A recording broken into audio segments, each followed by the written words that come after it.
It's the Opperman Report. And now, here is investigator Ed Opperman. Okay, welcome to the Opperman Report. I'm your host, Private Investigator Ed Opperman.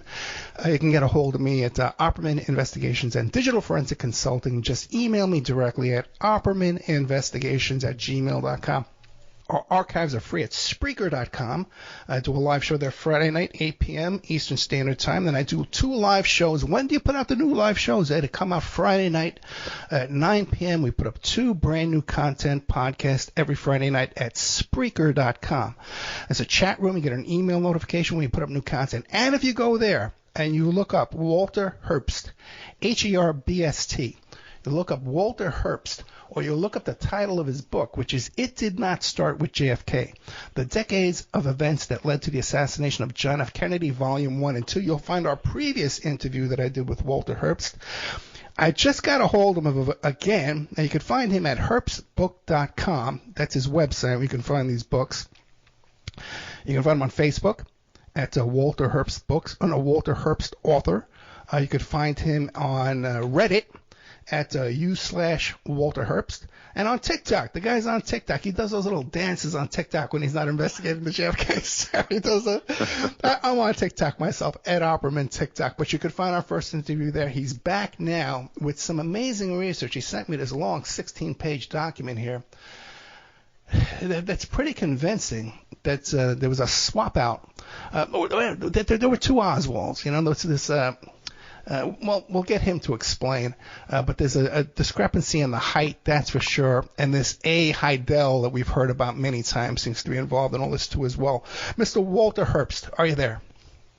I'm here, Ed. Hi. Thanks for having me on. No, thank you for coming back, my friend. Remind the audience, though, who is Walter Herbst?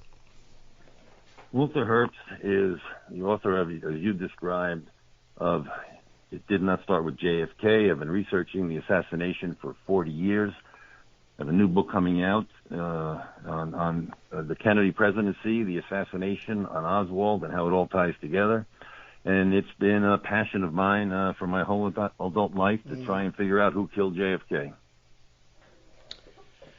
This new research you're working on here, how would you describe it in a nutshell? Because there's a significant discrepancy here on many, many different pieces of paperwork and entries here on the height of Oswald. Yeah, okay. So just to start off, the basis of it is Oswald, when he left the Marines in 1959 from El Toro Air Base in California, was measured at 5'11". Now, the Oswald that was measured at the autopsy is 5'9". Now, people don't lose 2 inches in height. They gain 2 inches maybe, but they don't lose it. So there has to be an explanation. So, I narrowed it down to 3 possibilities. One is that there was a switch out of Oswald, and for some reason they sent someone over, different than the man who was in the Marines, and he came back. And the second one would be that the Oswald was killed in Russia and was replaced with a Soviet, say, sleeper agent. And the third was Oswald's defection was an intelligence operation to make it appear that he was killed in Russia. And I've come to the conclusion that it's the latter of the 3. If they were to switch out Oswald, have someone in the Marines, switch him out, send somebody else, that man would have to fool everyone who knew him, would have to fool his family when he came back because he's different. He couldn't even make a substitute again because he married Marina over there, so Marina's going to want to expect the guy she married is the guy that's going to be she's married to when she comes back to the States. So it doesn't make much sense. And as far as the Russians killing and replacing him with a Soviet sleeper agent, they could do that anyway. Why get involved with a Marine that comes over and then killing him, putting a replacement in? And if you're going to replace him, you think they would have replaced him with someone who was 5'11" that allegedly came out of the Marine Corps, not someone back who's 2 inches shorter. So, or at least with a pair of shoes with some lifts in them, you know. Made something, right? So we all know the KGB was. They were the cream of the crop when it came to this kind of thing, right? So I came to the conclusion the only real explanation is that they purposely, U.S. intelligence, probably the CIA, purposely wanted it to appear that Oswald went to the Soviet Union as 5'11" and returned as 5'9", to make it seem like that he was killed over there. And then you get a guy back here who's 5'9", 2 inches shorter. That later on, now, I'm not talking that this had a connection at that time to the JFK assassination, but I think it did wind up being an important part of the JFK assassination. But in 1959, when they did this, they basically had their own Russian sleeper agents that they could involve in any operation and blame it on the Russians. Now, the CIA would want us in a head-to-head war with the Russians at that time? Not necessarily a war, but you know, it's possible that they just wanted somebody that if they needed someone in an operation that they could use and blame something on the Russians. So they had them. Maybe they would never use them, right? Or maybe they sent them over there just to see what would happen if the Russians, if we sent them over there. Because there was a rash of American servicemen who were defecting to the Soviet Union at the same time as Oswald. But none of them had this kind of scenario where you can trace he's 5'11", and then he's 5'9". So, but if you did something that you wanted the Russian to keep quiet about, no matter what operation it was, I mean, just the threat of having the facts to blame it on them. But by the same token, the Russians weren't stupid, so they may have known what was going on. So there's more here than we can figure out. But there definitely is. There's some hanky-panky going on, going from 5'11" to 5'9". Yeah, it would be one thing was going from 5'9" to 5'11", because he might be growing, you know. But to reduce your height, still a young man, he could still be growing. Right. Correct. Right. Now, but I also noticed too. There's something I never saw before, that in 1960, J. Edgar Hoover was aware of Oswald and talking about discrepancies in his paperwork then. It's really an amazing part of the story. Is it kind of started with Oswald's mother saying he was a secret agent, right? So, but that's meaningless. I mean, anyone could have just talked to her, some low-level agent, what have you. But on June 3rd, 1960, J. Edgar Hoover writes that since there's a possibility that an imposter is using Oswald's birth certificate, there's something strange happening here. Anyway, what he's saying is, how could we have to be on the lookout for Oswald when he returns, because something wrong is happening here.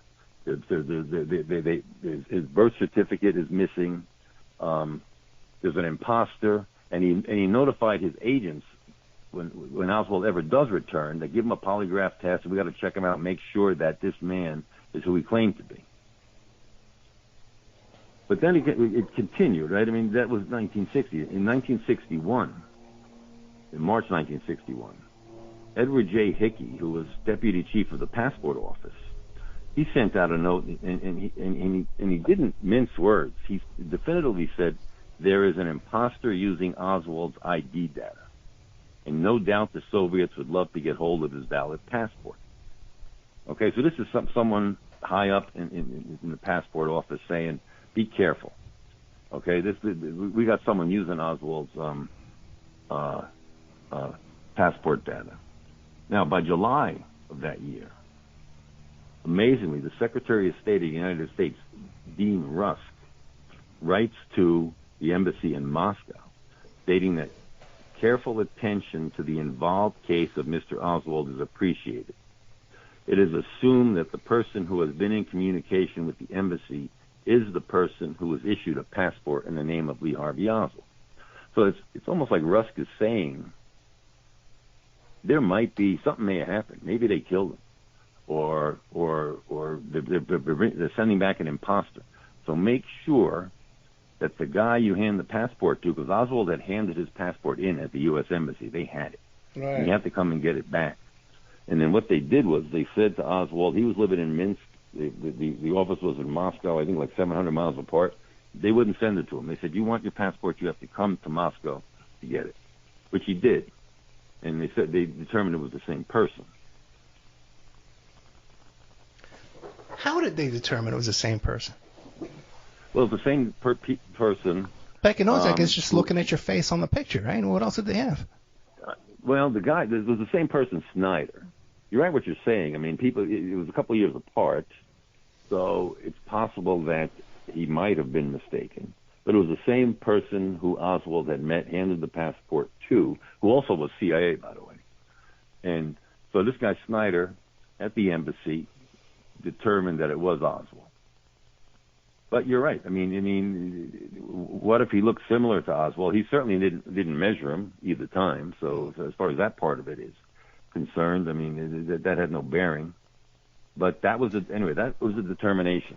But now, if he's in on it and he knows that it really is Oswald who's going and coming back to which height differentiation, he's not going to hold back. He's going to let him come back to the United States, and he's got a Russian wife coming back with him. Okay, so the guy who leaves the Marines is 5'11". That's right. The guy who leaves for Russia is 5'11". By all accounts, he's 5'11", right. No, correct. But then when he comes back, all documentation says he's 5'9", and the autopsy says he's 5'9". Well, here's what happens, all right? Yeah. So he goes, he's measured by the Marines when he leaves the Marine Corps. Okay, they're going to measure. The Marines are going to measure for sure. Okay. They've measured, right? Yeah. So now Oswald fills out his passport application, puts down 5'11". He applies to Albert Schweitzer College in Switzerland to be a student there, and he puts down 5'11" on his application. Then he's issued a Department of Defense ID card when he leaves the Marines, which says he's 5'11". Okay, so by all indications, the man who leaves is 5'11".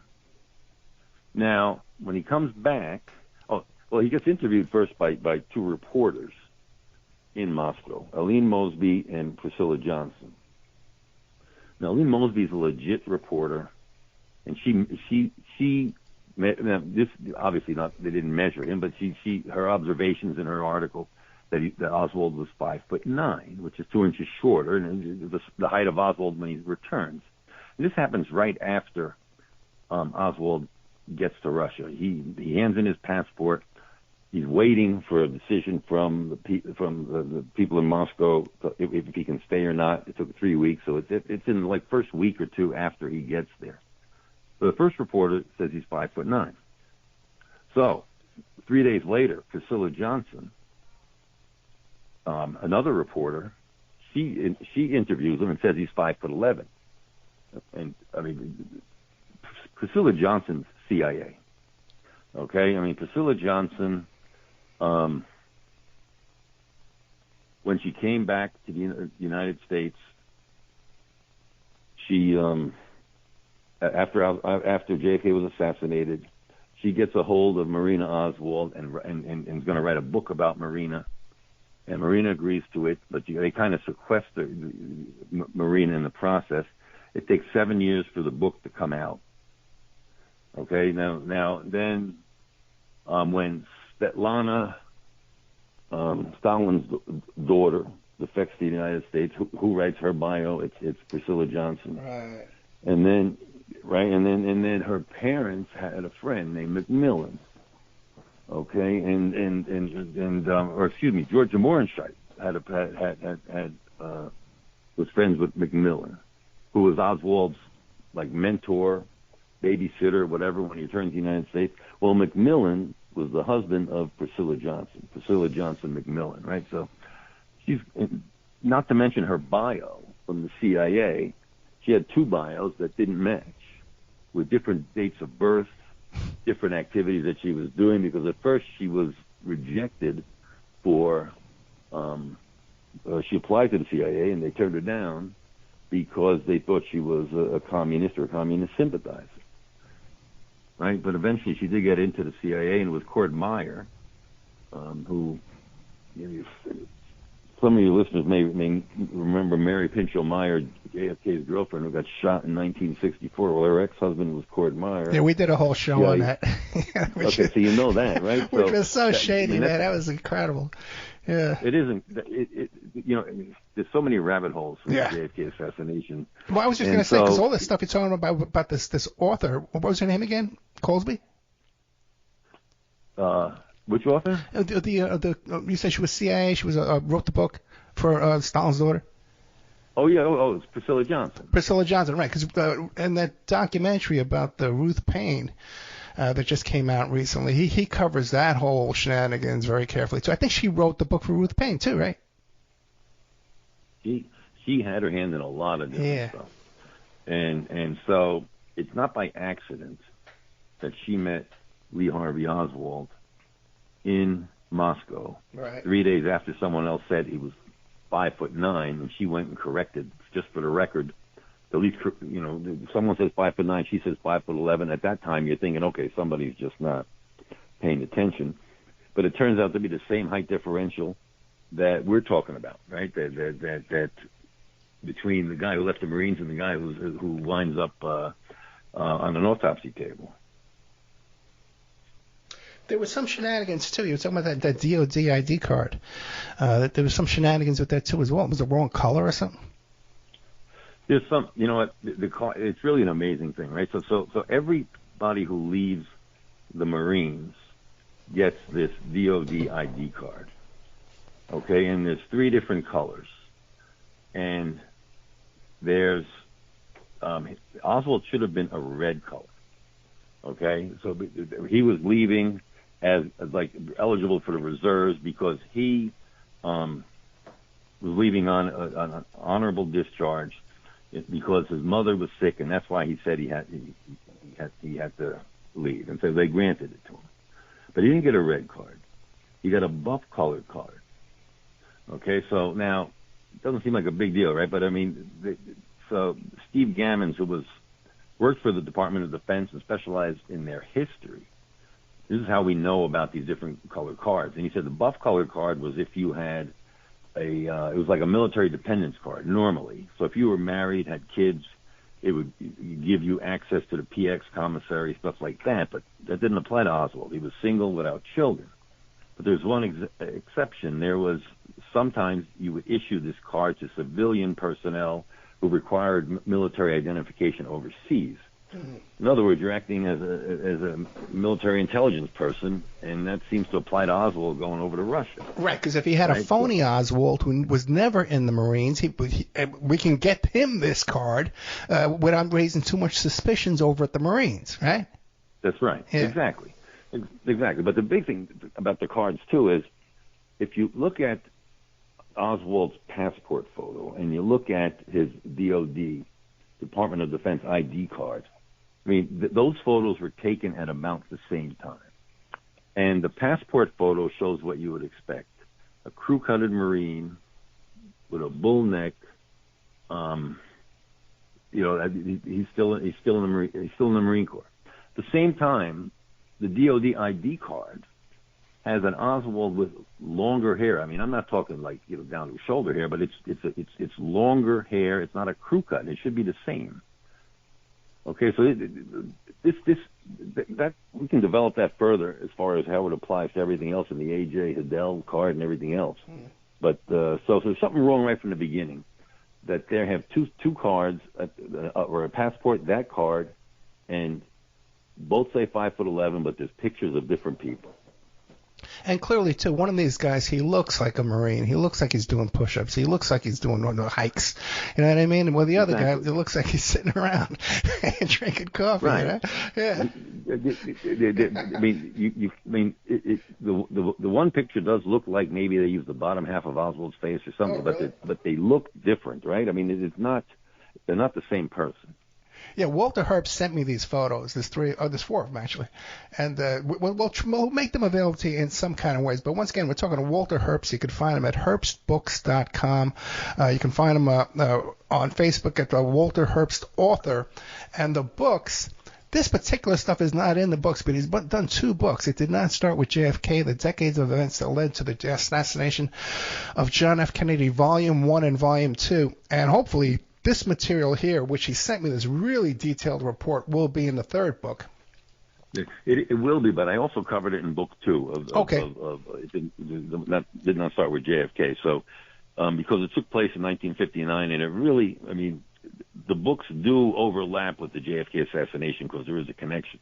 But yeah, it's such an important part, I think, in understanding what really happened and what was going on behind the scenes. We skipped over too this whole issue about when he first applied to go to Russia. He was claiming he was going to visit all these different countries: Dominican Republic, England, Finland. Yeah. Where is he getting the money for this? Well, there's a couple of things. Number one, he puts that on his passport application. He wants to go to all of these different places. But, I mean, he also sent a letter along with that he was granted an honorable discharge and leaving early. Now, the passport office was right there, I think, in the same town where Oswald was stationed. And how you would think someone would look at this and say, okay, you got an honorable discharge to take care of your mother, but you're talking about going to Cuba, Russia, Dominican Republic. I mean, Cuba and Dominican Republic are run by what's called Castro, a dictator. Trujillo in Dominican Republic is a dictator. He's going there. He's going to Russia. He's applying to Albert Schweitzer College. How would he get the money for it? Impossible. I mean, even getting over to Russia is not possible. But I mean, even why didn't someone raise a flag and say, or call someone over at the base and say, look, I got this guy here who's has a letter that says he's getting an honorable early discharge, but yet he's traveling all over the place. Are you aware of this? Right. But whatever, it didn't happen. Right, and then paying for it. I mean, he had less money in his bank account than it would cost to get over to Russia. Right, so someone's financing him. I mean, the trip costs like $1,500, and he has $200 in his bank account. Right? Now wait a second. Now that should be something easily to track down. How do you pay for these tickets to get just to Russia? Okay, that's an expensive ticket. Where did they pay cash? They couldn't track that down. They can track it down. Yeah. The money. Someone gave him the money. Yeah.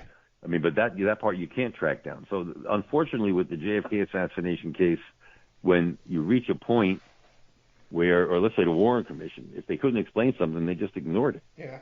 Okay, but I mean, researchers since day one have looked at this and said, you have to tell us how do you wind up with this with $200 in the bank account? How do you finance a $1,500 trip?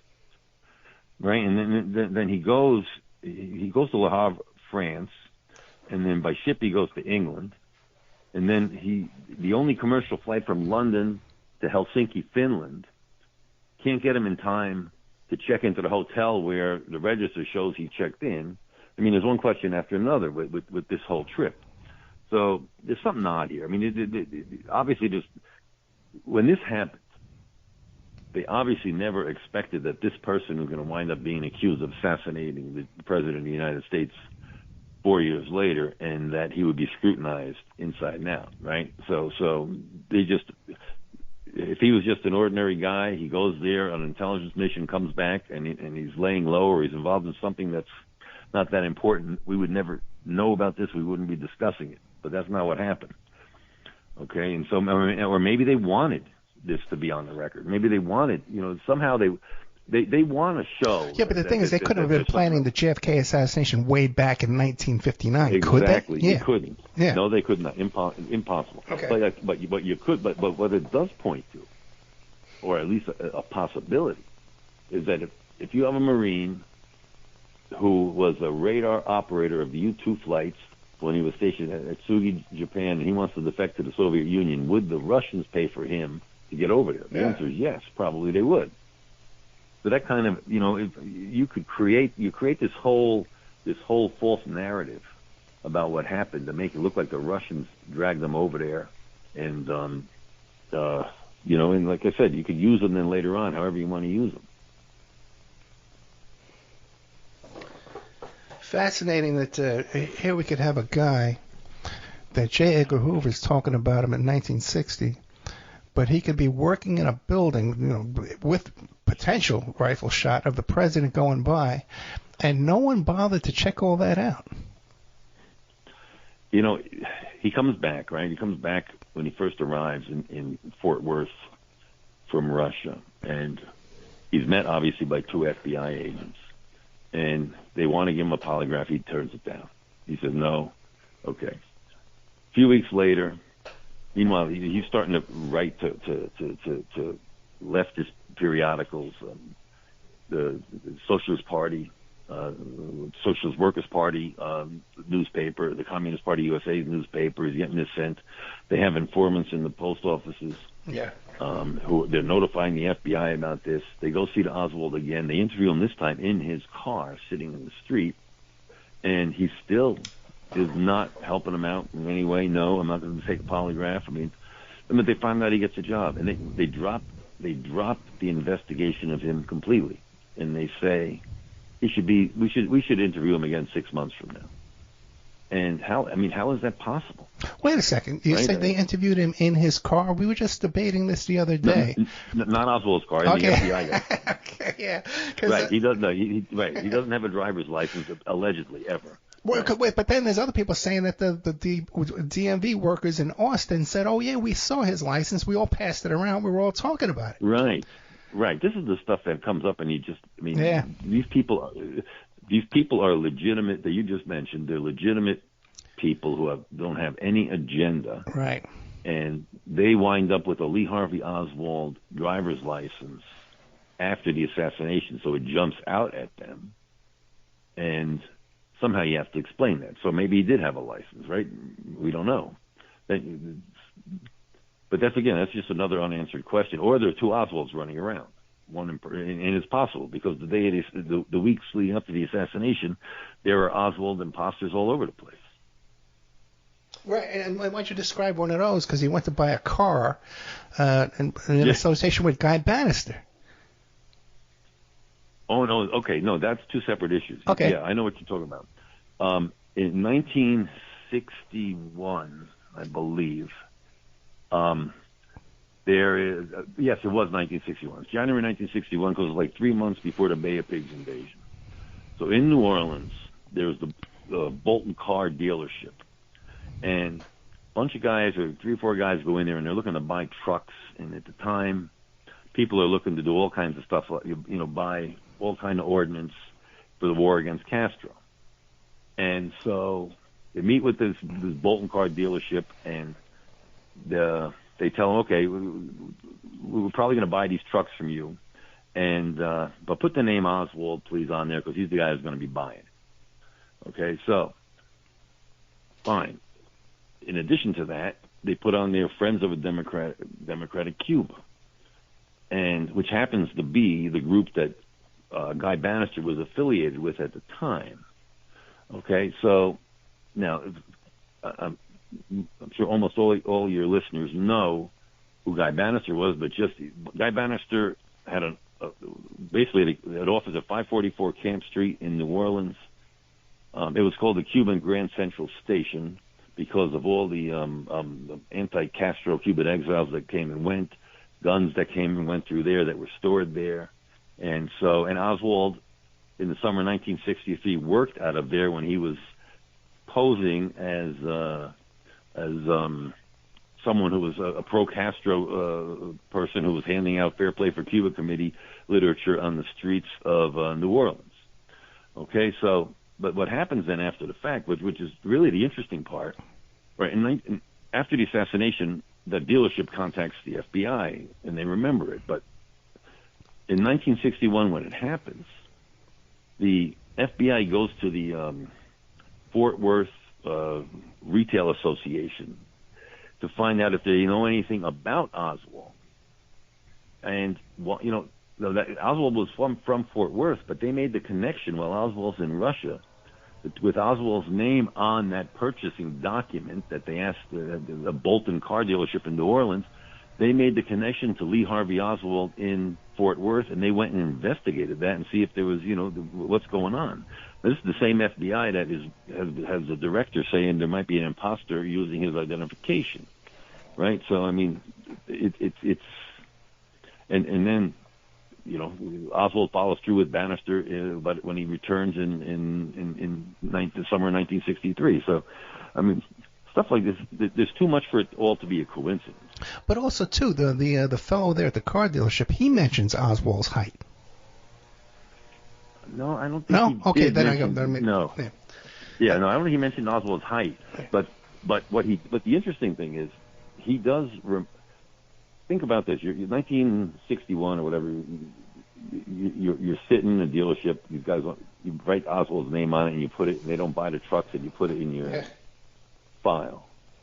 All right. So then Oswald is accused of killing the president. This guy remembers it. Now, how would he remember that 2 years later? See, you know what? I can almost believe that. I can almost believe that because, you write the name down. Oswald's kind of a weird name. Maybe you tell the story a couple of times. Oh yeah, this guy came in with the Cubans. Those bad pigs. And then you see all over the news. Yeah, that I can see happening. It could be, but we also know that the FBI and INS, Immigration Naturalization Service, were keeping tabs on 544 Camp Street.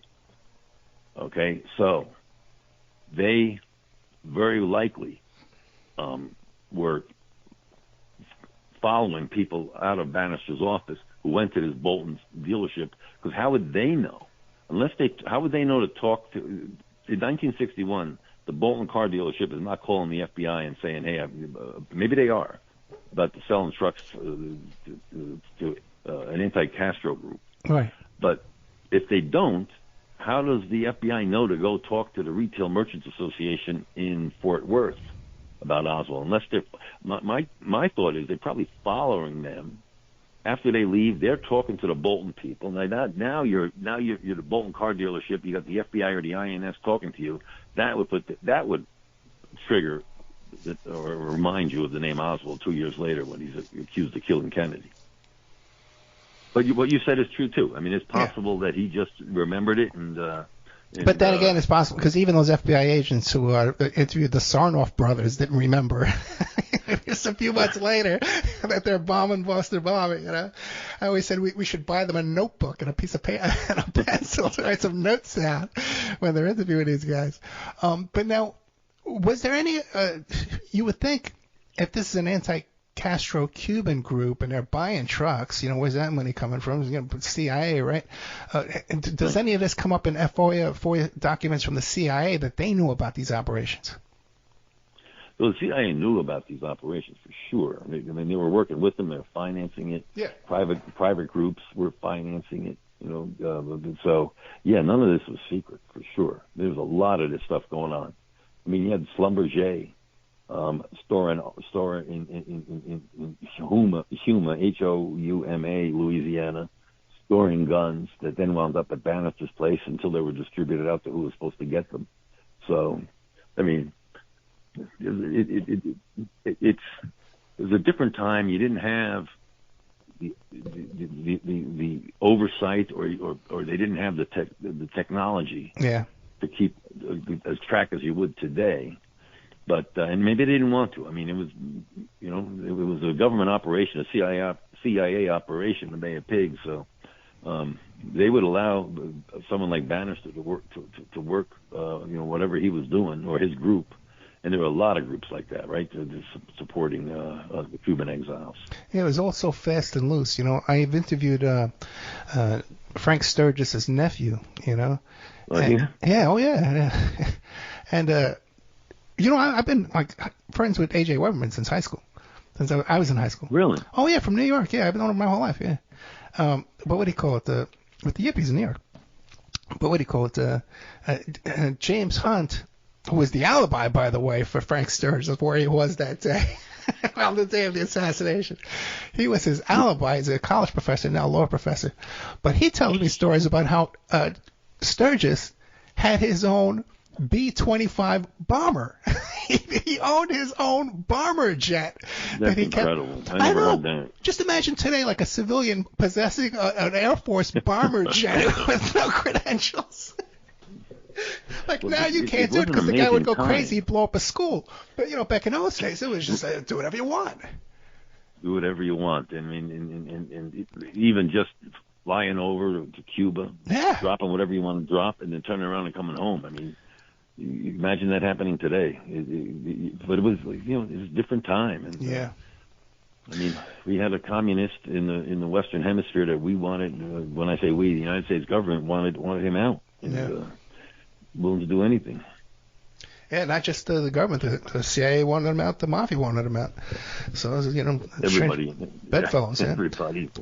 Now, Right. what about, there was some business, too, that I couldn't quite grasp in the documents you sent me about the Warren Commission had some ID cards of Hidell and Oswald, but they only showed portions of it, the front of it, not the back. What is that story? Well, this is the nuts and bolts of the whole thing, right? Okay, so Oswald when Oswald's arrested, he has that DOD ID card that we're talking about. All right. And he has on him also an A.J. Hidell, Oswald's alias, similar card. Okay, so the FBI they were mandated to provide information on all of this to the Warren Commission to put in their report. Okay, so what they do is they give the Hidell ID card the full view with the picture, all the information on the front. It's a selective service system notice classification. It's the same, that long-haired picture of Oswald. Fine. And they do the right thing. Front and back, they give a full description of what that's about. Now, the Oswald Department of Defense card that we referred to before, they don't provide that, which is odd, right? I mean, so it has the same picture of Oswald, the longer-haired Oswald, and they won't include that picture. Now, if they had it was important to them that Hidell and Oswald were the same person, not that Hidell was an Oswald accomplice. So here you had an A.J. Hidell ID card and a Lee Harvey Oswald ID card when he's discharged from the Marines with the same photo, and they don't include both, which would have been a slam dunk thing to prove that it's the same person.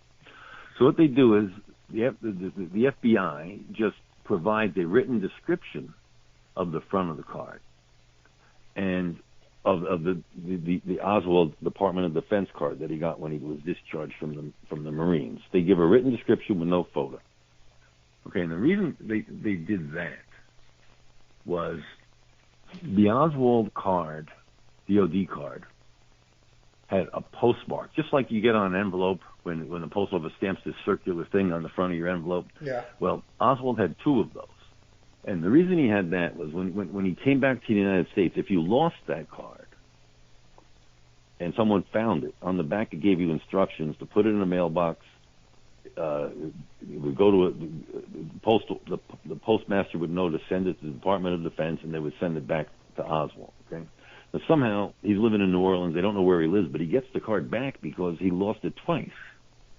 Right, and I mean, which is pretty odd too. How would you lose such an important card twice? Or maybe he was instructed to send it forward. But anyway, well, what it was too, if you lose it, then they give you a replacement one. You can apply for a replacement, right? I guess you could. You probably could, but he didn't because here's what's interesting about this card. The one he had in his wallet when he was arrested has the two postmarks on it. Okay, and the circle of the postmark overlaps his photo. And so the bottom right of his photo has the upper, if you can picture take a circle with a horizontal and a vertical axis. Right, I see. The left pie-shaped section, right? You see it? Yeah. So, okay, so that is fine. It's legit.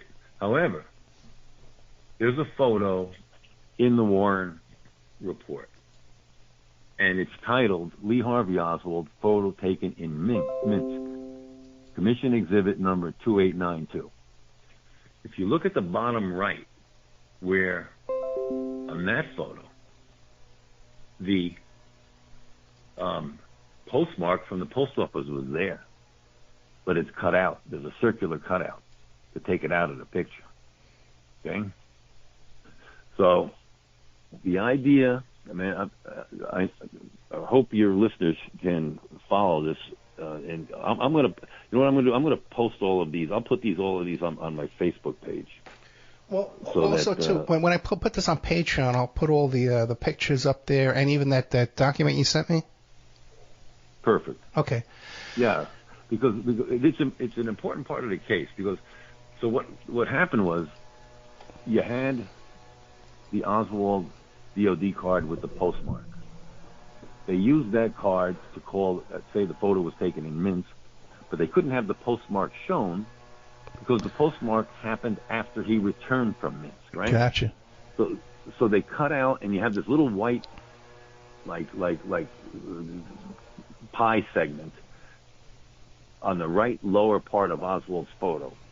So what they have now is, according to the Warren report, and they're getting their information from the FBI, you have a photo of Oswald taken in Minsk. The photo was used when he came back to make the phony Hidel card, which has to be a phony card because it's Oswald's alias card, so he's making it himself.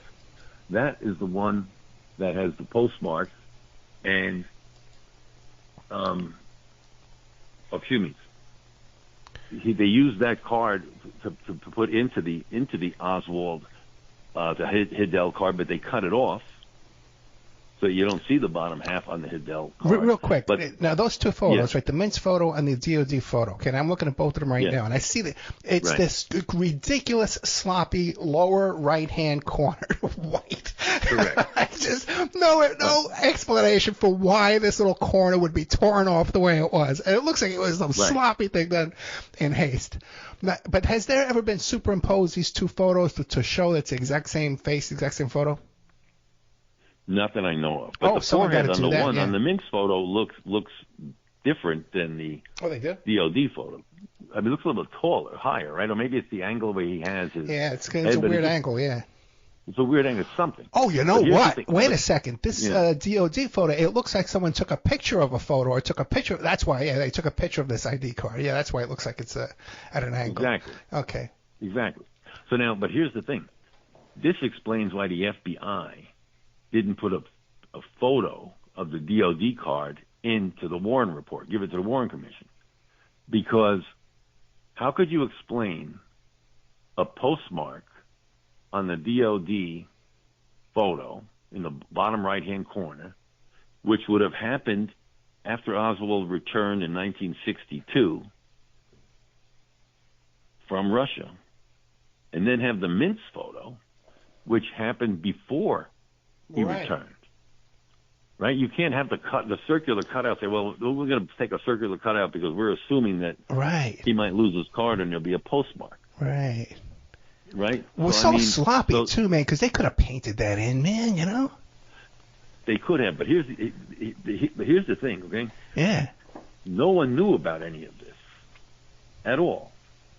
Okay, it only became evidence, or when we learned about it. An issue. 1969, Chief Jesse Curry, who was the chief of the Dallas police force when JFK was assassinated, publishes a book. And in that book, he's got the full Oswald DOD card with those postmarks in the bottom right-hand corner. And it took till 1969 then for people to look at it and say, hold it a second. This Minsk photo and that DOD photo, that's why that little white circle is there. Pie-shaped circle. Okay? So, I mean, if Jesse Curry doesn't write this book, chances are we would never even know about this other card. I have some questions for you. Sure. This A.J. Hidel Selective Service card. Now, there's a Selective Service number in there. Has anybody ever looked that up and see what it does? It trace back to the Selective Service?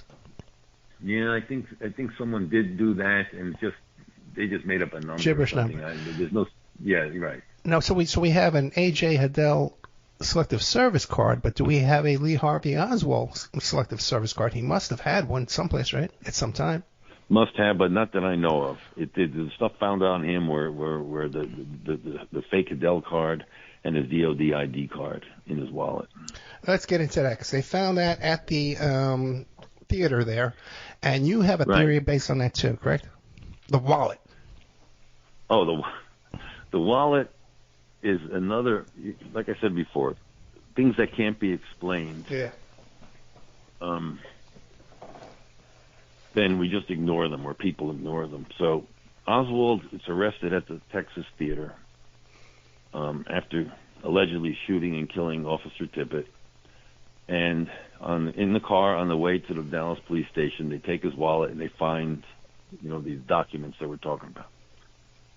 So, meanwhile, at the Tippit scene, there's a local Dallas TV station that's just taking some film, and it came out decades later.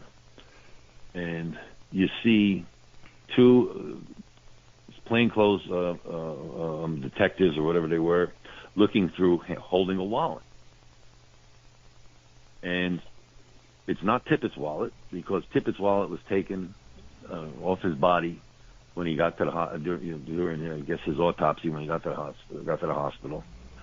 And the guys who held the wallet, an FBI guy named Bob Barrett and a Dallas police captain, Westbrook, say this was Oswald's wallet. The one guy goes up to the other guy and he says, "You ever hear of a Lee Harvey Oswald? Wow. You ever hear of a A.J. Hiddell?" And neither one of them had. Okay, and then James Hosty, the FBI agent in Dallas, right, the one who was then at that time trying to find Lee Harvey Oswald, and he talked to Marina a couple times, but couldn't track him down. He puts in his book that he talked to these guys, and he said that Westbrook called Barrett over and said. They said to Hosty after the fact, "I wish you were here, because you would have known who Oswald was." He knew who Oswald was. Hiddell, he wouldn't have known, but he would have known what this was all about. So, how do you wind up with the second wallet? And my theory has always been that if Oswald was never arrested and got out of Dallas, probably would have killed him someplace. Mm. But what they would have found, Oswald's wallet only one wallet, right, at the Tippit shooting, and they would have had the Hiddell card and the Oswald card, and then they would have traced it back and said, "All right, this guy Oswald's he worked at the Texas School Book Depository," and then they would have found out he was Fair Play for Cuba committee. And they would have found all about his pro-Castro stance and everything else. They would have found out that he went to Mexico in September, right, 2 months before, trying to get into Cuba. Okay, so, it would have, if you wanted justification for invading Cuba, which I think the United States, well, we know the United States since 1959 was trying to either kill Castro, remove him, or do something, right? They even hired the mafia to do that, to try and kill him. Get his beard to fall out, all kind of crazy stuff. Yeah. Operation Mongoose. Yeah. It was still going on in 1963. They were even after the Cuban Missile Crisis. The Joint Chiefs, they're ready to just waiting for the word to just let us go blast that island to hell, right? And so, that's what I think was supposed to happen, but something went wrong. Well, and also just think, and if not for the Jack Ruby shooting of Oswald, that was just like too much. It was a bridge too far. Hey, come on, guys, what's going on here now? Okay, let's take a look at everything else here. They could have got away with that. If they find a dead body later on, maybe next to Tippit's body, right? Or Tippit shot him, Or maybe if Oswald gets out, maybe you never find his body, because there was that report that there was a Cubana Airlines plane sitting on the runway in Mexico City waiting for one passenger to come from the States, right? So now if you, concoct this scenario, and at the time, if you tell this to the American people, by the time the smoke clears and people find out that, well, all right, maybe we don't have all the facts, Castro would have been dead. But, if you found out that there was a plane that came from the United States to Mexico on the evening of November 22nd, and all the other facts, and they got this Oswald wallet there, and there's no Oswald in custody to talk about things that he may have been involved in the past. Yep, a couple of witnesses at the airport, Right, and my thought is too that, if Oswald, they would have invaded Cuba. I'm positive of that. But with Oswald in custody, especially what we're talking about with him going the height differential, something going on. He knows about. See, Oswald comes back from Russia, and he knows about the height differential because he comes back and he starts there's like a dozen job applications and all different things where he's putting his height down as 5'9". That's what it is. No, real quick, we only got about 1 minute left. Cause now Ruth Payne said something about he had to show his real ID coming back from Mexico. What's that story? Oswald writes. He comes back from he's at Ruth Payne's house and he writes a letter to the Soviet embassy in Washington D.C. Ruth Payne sees it, a copy of it. Now, whether it's left there for her to find or who knows what, but so she longhand writes it, transcribes it, and so she has it. And then later on, the Russian embassy gives it over to U.S. authorities too. And basically, in that letter, and he had met with this guy named Kostakov in Mexico City at the Soviet embassy, who was a KGB assassin working out of the embassy undercover. Right. And Oswald writes to the embassy as if he was working for them, and he writes that I had to leave Mexico City because if I stayed, I'd have to extend my visa, I would have to use my real name, which I didn't want to do. Adding to this fake scenario that he was working for the Soviets. Right, and then throw into that too that the FBI, when he's supposedly on a bus going to and back to Mexico City and back from Mexico City, and they can't, on the manifest, his name's not on there, and the FBI cannot figure out how did he get there, why isn't he on this bus? So, I mean, but I think it's all part of the same thing. At this point, the assassination is part of the equation as far as why they are creating this narrative, this false narrative. But Richard Case Nagel called Oswald the indispensable tool, and I think in their lap was this guy who lost 2 inches in height, went to Moscow, came back, and they took that narrative and they just expanded on it. I got to tell you, a great companion to this interview, first was the first one we did with Walter Herbst. You can find it at Spreaker and all the archives, entitled It Did Not Start with JFK, Walter Herbst, Herbst. But another one is the one I just did with the documentary filmmaker, about the documentary about Ruth Payne, that covers so much of the same stuff and really opens your eyes about Ruth Payne in so many ways. So if you Google that too on Spreaker, Ruth Payne documentary, listen to that and listen to this. You'll really get a nice beefed up understanding here. So we've been talking to Walter Herbst.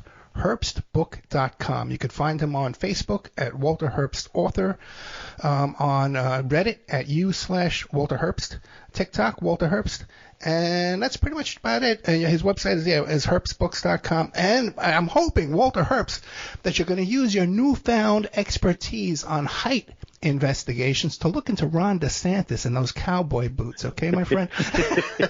Because I think we're onto something. That's all right. I'm going to drop everything and I'm going to investigate DeSantis. Yeah, well, you know what? I think he's going down on. He doesn't need my help to go down. He's not holding his own right now. No, especially when he has to stand up. Walter Herbst, man, thank you so much. Great. This is some really great research. Thank you so much. You're welcome. Thanks for having me on, Ed. I appreciate it. You got it. Thank you. Good night.